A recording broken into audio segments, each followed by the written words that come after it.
Buongiorno e benvenuti a tutti. Welcome to the UN Garden at Expo Milano. One of the humanity's biggest challenges is how to nourish the world with healthy and sustainable food systems. In the past 20 years, we have reduced the hunger. We already produce enough food to feed every person on the planet. But we cannot ignore the suffering of millions of people who still do not have enough to eat today. 1 in every 9 human beings. Meanwhile, obesity rates are rising rapidly. In between the two streams, billions more suffer from the lack of vitamins, iron, and other micronutrients. We must also consider population growth. By 2050, we will need to produce food for another 2 billion people. This puts additional pressure on land and water.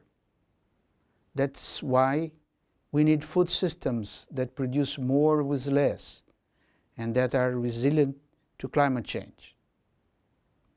Expo Milano 2015 is a good opportunity to discuss how food can be produced in more healthy and sustainable way.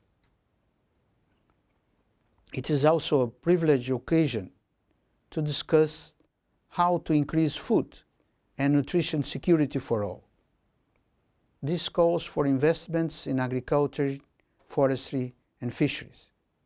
This calls for ensuring decent work conditions and equal opportunities, especially for family farmers and particularly women.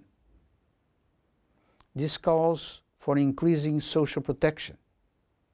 We can do it. We can transform our vision of a sustainable and food security world into reality.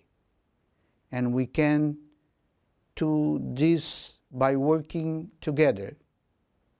Governments, the United Nations, civil society organizations, private sector, citizens. All of us. You can make a difference. I invite you to visit the United Nations Zero Hunger itinerary here at the Expo and explore how you can be part of this effort. Just follow the blue spoon. Buon Expo a tutti.